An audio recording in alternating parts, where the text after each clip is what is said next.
Rich Dad, Poor Dad by Robert Kiyosaki. So I had two dads, a rich dad and a poor dad. My poor dad had a PhD, and my rich dad never finished the 8th grade. My poor dad never liked the discussion of money, and he would always forbid it. My rich dad, on the other hand, encouraged the discussion of money, and he would always say, never say I can't afford something, because if you do, you force your brain to go to sleep and to stop working on thinking of creative ways to make money. Both my dads strongly believed in getting an education. My poor dad always encouraged me to go to school, get good grades so that I can get accepted into a good college. My rich dad, on the other hand, encouraged me to go to school and get a financial education. One dad died leaving his family bills to be paid, the other died leaving tens of millions of dollars to his family, churches, and charities. The problem with most people is that they always complain about money. They will always say, oh, I have no money, I'm broke, my job sucks, I need to get a second job to pay the bills.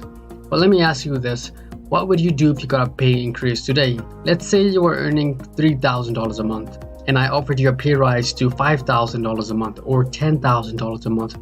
What would you do with the extra money? Would you invest it or spend it? You see, more often, money is not necessarily the solution. More money does not translate into less problems. In fact, it's your poor understanding of money and how it works. You have a poor financial IQ, as Rich Dad would say. This is why the poor and middle class have financial problems. Instead of investing a portion of their paycheck into income generating assets, they end up buying liabilities. A brand new car, for instance, a brand new 50-inch flat screen TV, or the latest iPhone. The list goes on and on. As a result, no matter how much their paycheck may increase, they are always going to find more frivolous ways to spend it. The rich, on the other hand, spend most of their paycheck investing in income-generating assets. Planting assets is like planting a tree. If you want to be rich, you need to be financially literate, period. If you are going to build the Empire State Building, you need a firm foundation. The poor and illiterate build a skyscraper with a poor foundation. As a result, instead of the Burj Al Dubai, you get the Leaning Tower of Suburbia, and hence the financial headache start. Kiyosaki says, the poor have expenses, the middle class buy liabilities they think are assets, and the rich spend their time acquiring assets. Now you are probably asking yourself, what is an asset and what is a liability? Well, an asset is basically something that puts money into your pocket. For example, a business, real estate, paper assets like stocks, bonds, mutual funds, etc. A liability is something that takes money out of your pocket. For example, your car, your house, your phone, etc. Basically anything that requires you to use money to maintain and use. The rich spend their time acquiring and accumulating assets, which brings in money, which they can reinvest in acquiring more assets. Over a period of time, these assets would have grown so large and profitable that they make the rich even richer. Economists call this compound interest, and it's the secret of the rich. Albert Einstein once said, compound interest is the 8th wonder of the world. He who understands it earns it. He who doesn't pays it. This is how the 1% make their money. The biggest secret of the rich.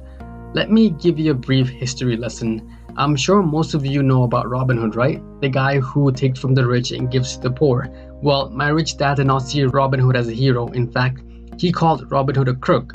Although Robin Hood is long gone, his followers lives on. I most often hear people saying, why don't the rich pay for it? Or the rich should pay more in taxes and give to the poor. It's this ideal of Robin Hood taking from the rich and giving to the poor that has caused the most pain for the poor and suffering for the middle class. The reason the middle class is so heavily taxed is because of this Robin Hood ideal. The reality is that the rich are not taxed. It's the middle class who pay for the poor. In England and America originally, there were no taxes, but occasionally there would be temporary taxes levied in order to pay for wars. Taxes were levied in Britain for the fight against Napoleon from 1799 to 1816, and in America, taxes were levied for the Civil War of 1861 to 1865. Once governments got a taste of money, just like any pig, they wanted more, and so in 1874, England made income tax a permanent levy on its citizens. In 1913, America followed suit, and thanks to the 16th Amendment to the Constitution, income tax became a permanent levy on its citizens too. Initially, these taxes were levied on the rich, and it was made popular and accepted by telling the poor and middle class that the taxes were created to punish the rich. And so the fools they were, the masses voted for the law, and it became constitutionally legal. And that's how the middle class and the poor got taxed. The power of corporations. The secret of paying less taxes is simpler than you think. It's through corporations. What is a corporation, you might be asking? Well, the poor thinks a corporation is a tall tower on Wall Street with huge glowing billboards on its roof peak. The truth is, this is not true. In fact, a corporation is simply a legal document authorized to act as a single entity, a legal person in the eyes of the law, if you will.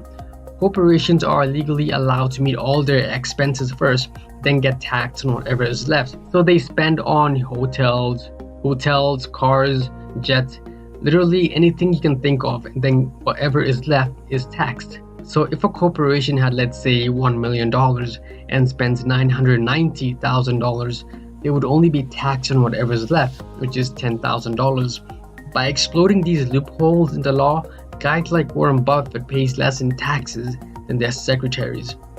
This is the secret of the rich, and it is what has helped them continuously increase and keep their wealth.